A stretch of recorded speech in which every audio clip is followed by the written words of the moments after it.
donde van a tener fibras y células reticulares.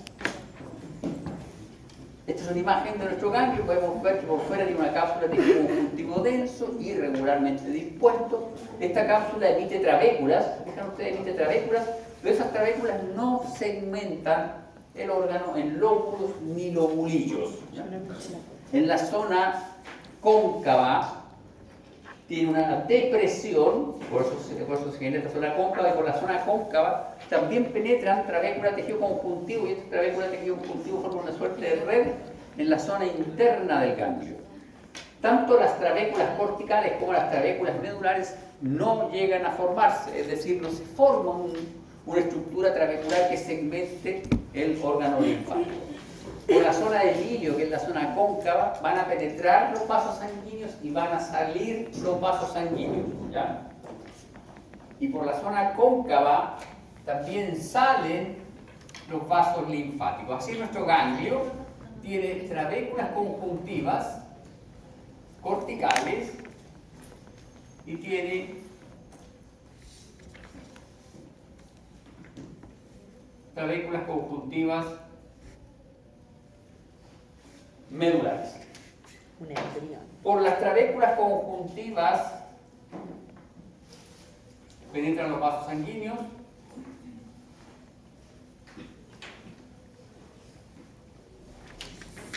y por la misma trabécula conjuntiva hace abandono el vaso sanguíneo.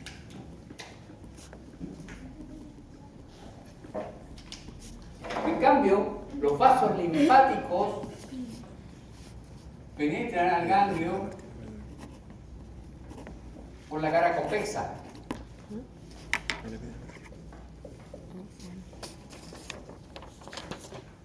Y salen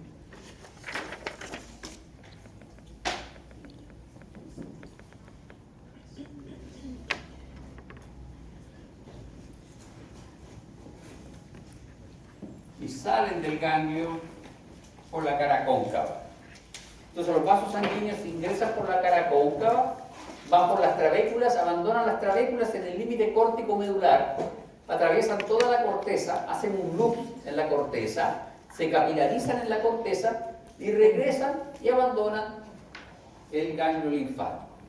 En cambio, los vasos linfáticos penetran por la zona convexa, se capilarizan, se ramifican por debajo de la cápsula conjuntiva, se asocian a los tejidos conectivos de las trabéculas y luego en la médula forman vasos bastante dilatados y finalmente salen por el ilio del ganglio, por la zona cóncava del ganglio. Ese es el recorrido que hacen, ¿ya? Que más o menos desde aquí. Entonces por aquí penetra un vaso linfático, se ramifica aquí debajo, sigue la trayectoria de estas trabéculas corticales y luego drena hacia estos vasos linfáticos de aquí, que son bien grandes, y finalmente sale por un linfático eferente que está en el ilio.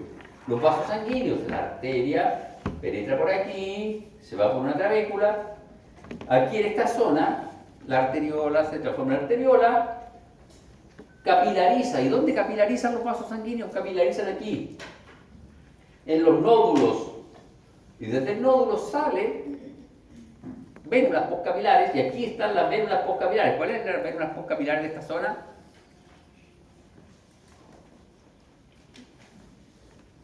Socia de la derecha de Schroeder. Vanessa, ¿no? No sé. Las vénulas postcapilares de aquí. Se salvan porque esto no es el próximo. Se van a hacer las veas. Aquí estaban las veas, vénulas altamente endoteliales. Y de aquí, estas veas pasan a la trabécula, que son vénulas, y salen por el ilio. Ese es el recorrido de los vasos linfáticos. Entonces, aquí en donde nuestros vasos capilarizan, vamos a tener los nódulos. Y aquí vamos a dibujar. Ahí están las veas. Entonces estos están dispuestos en la circulación de la linfa. Entonces la linfa penetra aquí por la cara convexa y sale por la cara cóncava. Y al atravesar la linfa todas estas estructuras, es filtrada. ¿De qué es filtrada? Es filtrada de antígenos. ¿Por qué? Porque tiene que atravesar acá este parénquima que está lleno de linfocitos. Entonces, si hay un antígeno, ese antígeno impacta a estos linfocitos y estos linfocitos forman un centro germinal en este nódulo, ¿ya? Y por eso que como se produce proliferación clonal, los nódulos aumentan de tamaño y los ganglios se inflaman y aumentan de tamaño. Cuando uno tiene, muchas veces, algunos ganglios aquí del cuello inflamados es porque tiene alguna infección a nivel de los dientes o a nivel de encía y eso genera dolor. También es típico que los ganglios inguinales estén inflamados y los ganglios axilares, ¿ya? Entonces, ¿se fijan? Cápsula conjuntiva, parénquima. Todo este parénquima de aquí es la corteza. Y todo este parénquima de aquí es la médula. Si ustedes se fijan, la corteza es bastante más basófila que la médula. Y en la corteza vamos a encontrar una zona de la corteza, que es la corteza propiamente tal, en donde hay nódulos. En cambio, hay una zona que se llama paracortical, en donde no hay nódulos. Pero siguen habiendo gran cantidad de linfocitos por unidad de superficie. Eso hace que esta zona sea basófila respecto de esta. Aquí, ¿por qué se ve más eosinófilo? Porque aquí los linfocitos están formando unas estructuras, se fijan acá, estas estructuras de aquí, que son cordones medulares. Y estos cordones medulares están alternados con estas estructuras blancas que se ven ahí, que son los senos linfáticos medulares. Y además, en esta zona, hay gran cantidad de trabéculas conjuntivas. Todos esos elementos ayudan a que la zona de la médula sea más eosinófila que la corteza. ¿De qué está? Aquí está, ¿se fijan? Un cartoon que está ilustrando los vasos linfáticos aferentes. El vaso linfático aferente penetra la cápsula conjuntiva y forma, inmediatamente por debajo de la cápsula conjuntiva, un seno linfático subcapsular. Ese seno linfático subcapsular se continúa con el seno linfático cortical o trabecular. Y desde el seno linfático cortical o trabecular, la linfa llega finalmente a los senos linfáticos medulares. Y por los senos linfáticos medulares, llega finalmente al vaso linfático eferente. Ese es el recorrido que hace la linfa. Aferente, subcapsular, trabecular, que también tiene nombre cortical, medular, eferente. Si ustedes se fijan aquí, esta es la cápsula conjuntiva, y ahí, y en esa zona, vean ahí, hay un espacio, como que está separado el parénquima conjuntivo de la cápsula conjuntiva. Perdón, el parénquima del ganglio con la cápsula conjuntiva.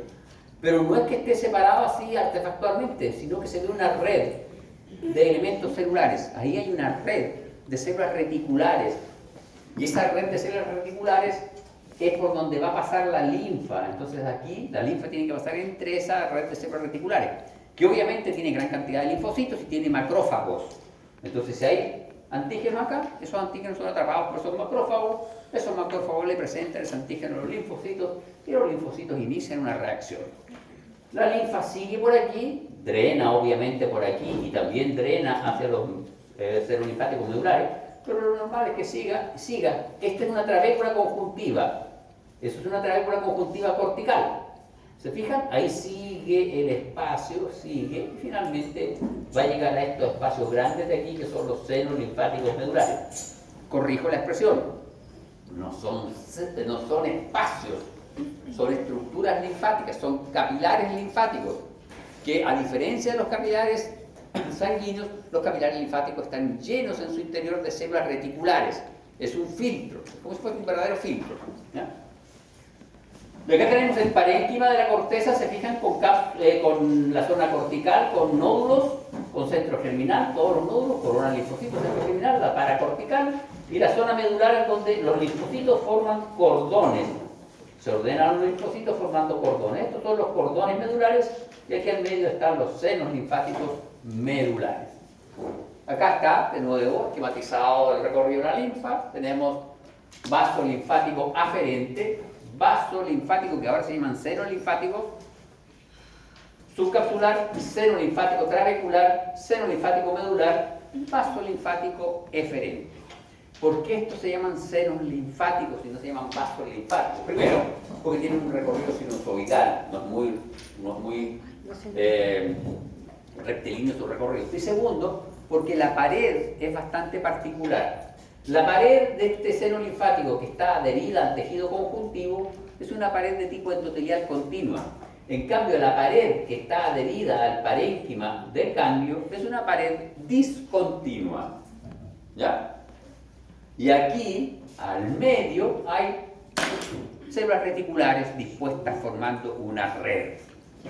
Veamos la circulación sanguínea. Tenemos nuestra arteria aferente que a través de una trabécula atraviesa toda la zona medular, llega a la paracortical y en la paracortical abandona las trabéculas, sigue como arteriola, capilariza asociada a los nódulos linfáticos y se regresa como vénula. Y aquí, en esta zona, están las veas.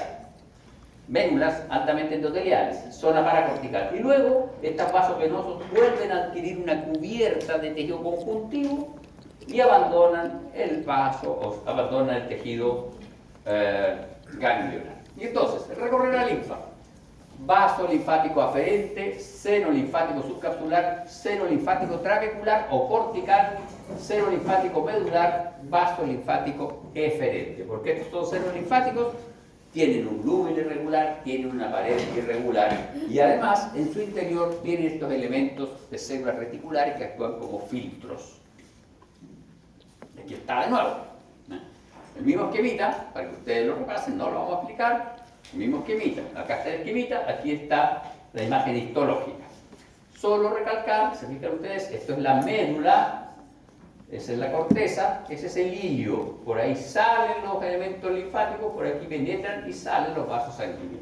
Y esta es la cápsula de tejido conjuntivo. Veamos en este esquemita los elementos que nosotros tenemos que ver. Por favor, presten atención. Esta es la cápsula conjuntiva y eso de ahí es el seno linfático subcapsular que se continúa aquí con el seno linfático cortical o trabecular. Y ustedes pueden ver, ahí hay células, hay toda una red de células. Y acá están los senos linfáticos medulares, que nuevamente son elementos de pared bien irregulares y su interior está lleno de células reticuloepiteliales.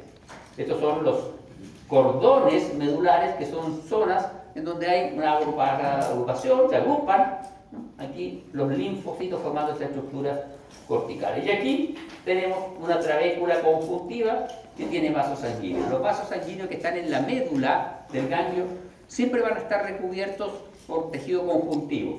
Los vasos sanguíneos que están en la zona de la corteza, en la paracortical y en la corteza, son vasos sanguíneos que van a estar desnudos. Todos los demás van a estar recubiertos de tejido conjuntivo. Y acá está. Corteza, la cápsula, tejido conjuntivo denso y regular, envía trabéculas hacia el interior. Esta es la cápsula, tejido conjuntivo denso y regular, trabécula conjuntiva. Esta trabécula conjuntiva solo penetra hasta la zona de la corteza, no penetran más allá. Y tampoco hacen puentes con las cápsulas, con las trabéculas de la zona medular. Bajo la cápsula se encuentra el seno linfático subcapsular. Esto de aquí, ese es el seno linfático subcapsular. Y ahí se continúa con el seno linfático trabecular. Por favor, cuando ustedes diagnostican en histología, así se ve un seno linfático. Si ustedes se fijan, estas celulitas tienen citoplasma estrellado. No es una zona en donde solo se desprendió la cápsula conjuntiva. No es un hoyo. Es un seno linfático. ¿Qué es un seno linfático? Es una estructura para el flujo de la linfa que tiene paredes irregulares, que tiene un lumen irregular. ¿Qué tan irregulares son esas paredes? La pared que hace contacto con el tejido conjuntivo es una pared de tipo endotelial continua. La pared que hace contacto con el tejido linfático es una pared de tipo endotelial discontinua. ¿Ya? Los senos poseen células reticulares estrelladas unidas a un epitelio escamoso simple y presentan macrófagos. Aquí, entre estas células reticulares estrelladas, hay gran cantidad de macrófagos. Fijan ustedes, células reticulares tienen aspecto estrellado y vamos a encontrar cápsula conjuntiva, macrófagos dispuestos ahí entre la red de células. Solamente para por curiosidad, ¿qué tensión es esa? Esto es probablemente hematoxilina eosina, o si no, es un corte semifino con azul de toluidina. ¿Se fijan? Cápsula conjuntiva, seno linfático subcapsular, corteza. Y aquí están con mayor aumento los elementos de esta zona, donde vemos macrófagos, linfocitos y células reticulares. Vean el citoplasma de esta célula, que tiene aspecto estrellado. Entonces estas células reticulares forman, es como si ustedes tuviesen este espacio lleno de una especie de una red como de algodón.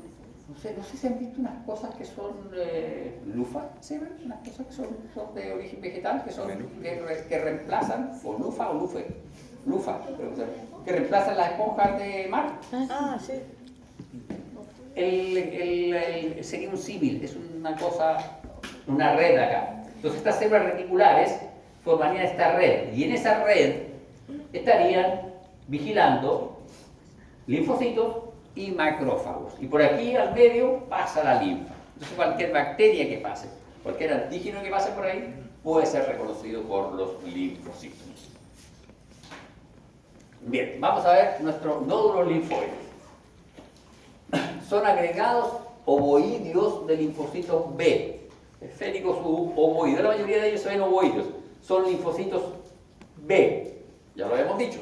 Todos los nódulos, estas estructuras ovoideas, son linfocitos B, son las zonas en donde proliferan los linfocitos B.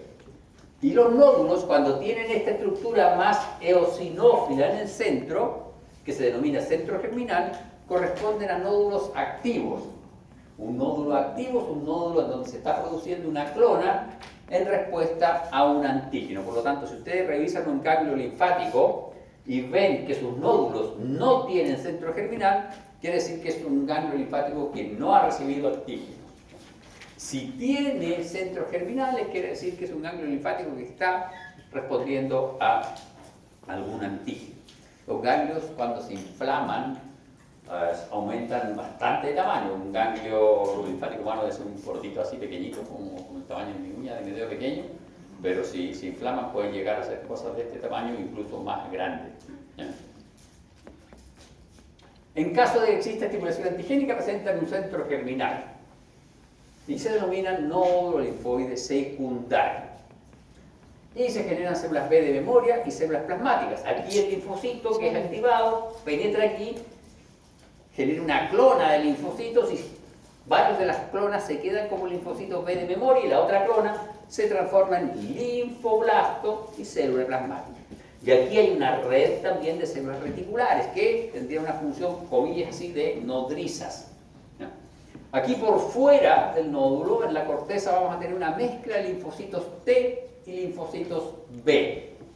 ¿Y cómo lo podemos averiguar eso? Con inmunotinción. Y aquí se fijan ustedes, tenemos dos tipos de inmunotinción. Aquí hay una inmunotinción con un antígeno y hay una inmunotinción contra otro antígeno. Interesantemente, aquí en B tenemos CD20, linfocitos B, CD3, linfocitos T. CD3, CD4, CD8 es lo que hemos visto en la especialización de estos linfocitos, linfocitos T. Cuando nosotros teñimos con CD3, vamos a ver la inmunotinción de los linfocitos T. Aquí, si yo tiño esto, inmunotiño con CD3, que era para linfocitos T, ¿qué zona voy a ver teñida? Linfocitos T. La de abajo. Aquí abajo voy a haber teñido. Aquí y aquí a los lados, porque aquí hay una mezcla de linfocitos T y B. ¿Se fijan? Ahí abajo y a los lados. Pero los centros germinales de los nódulos y los nódulos propiamente tal no están teñidos. En cambio, cuando tiño o inmunotiño con un anticuerpo anti-CD20 que marca linfocitos B, voy a haber teñido los nódulos. Y con eso compruebo que efectivamente los nódulos son zonas en donde existe casi exclusivamente linfocitos B y en el resto de la corteza vamos a ver una mezcla de linfocitos T y B con un cierto predominio de linfocitos T en la zona paracortical. ¿no? De ahí que la zona paracortical del ganglio linfático se denomine zona timodependiente. Y acá tenemos un nódulo con su centro germinal, un eosinófilo, esta es la corona de linfocitos, y acá está la zona paracortical. Y aquí en la zona paracortical nosotros tenemos que encontrar nuestras amigas, que eran las zona paracortical, las VEA. ¿Y qué características tenían las VEA? Más delgadas, no. VEA, ¿por qué se llaman VEA?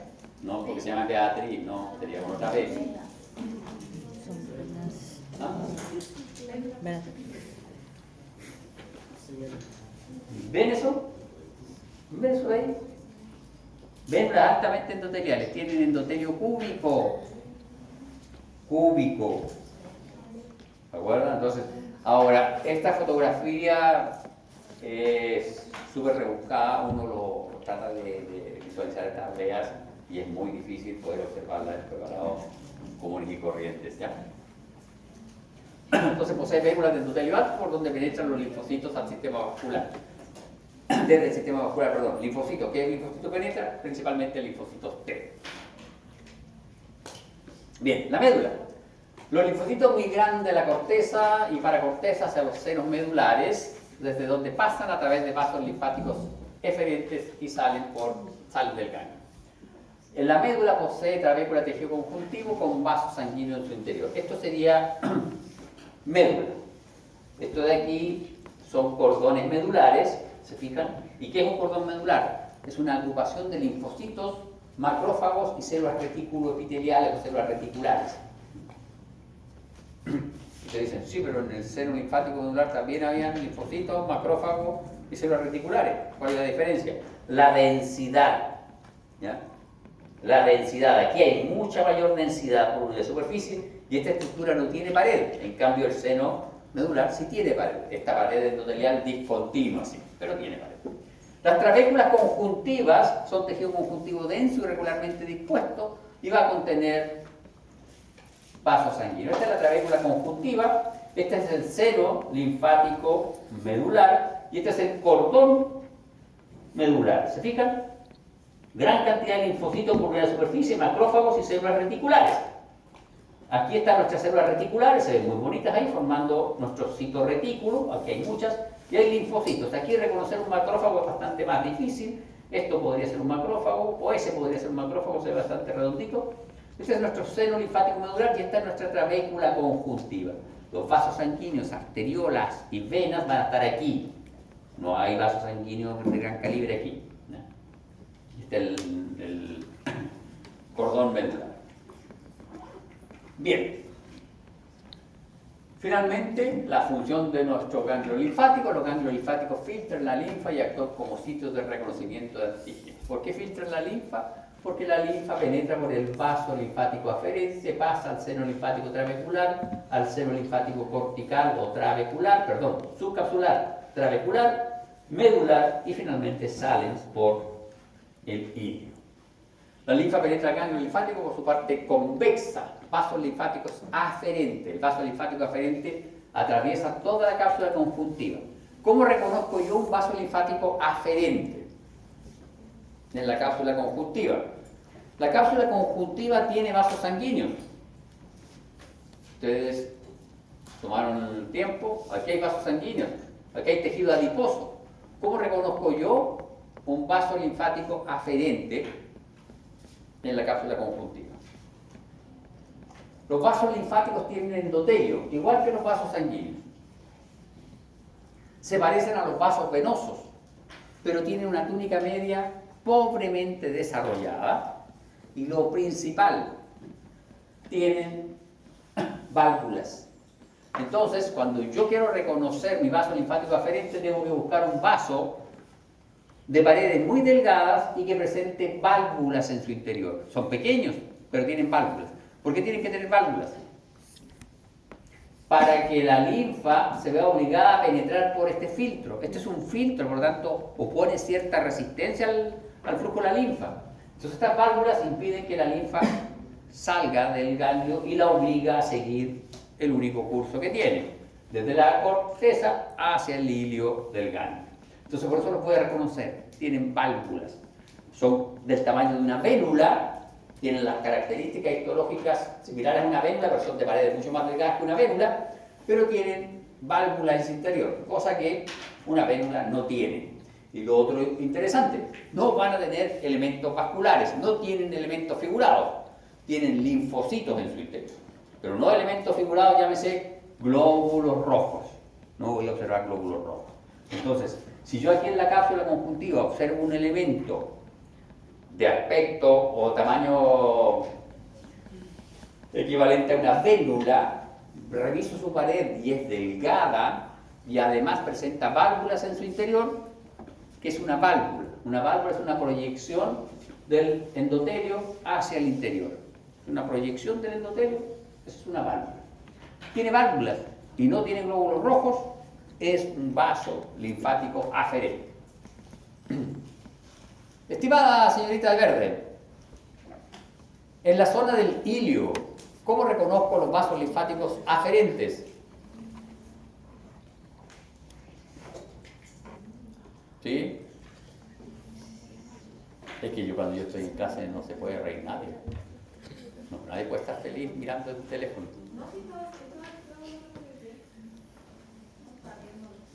No, pero yo soy malo. ¿Se acuerda? No, qué bien que no se acuerde porque la pregunta es absolutamente capciosa. Dígame.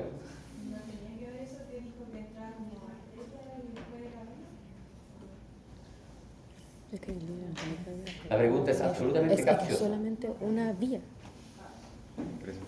Dije, aferente en la cara convexa, el hilio en la cara cóncava. Solo hay vasos linfáticos eferentes. Mire el cartoon que hicimos. Aferente, eferente. No puede haber aquí en esta zona del hilio un vaso linfático aferente. No existe. Solo están en la cara convexa.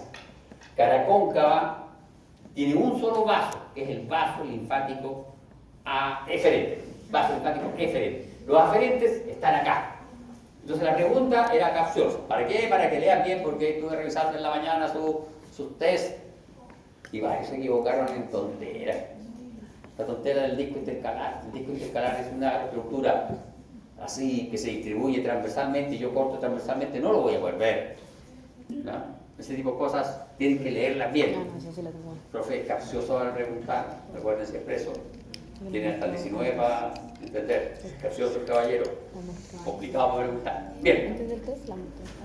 Finalmente, si un antígeno es reconocido, se activa una célula B, esta migra a un nódulo linfoide primario, prolifera y forma un centro germinal. Entonces, si yo observo centros germinales, quiere decir que se está formando una clona, hay una activación de mi ganglio.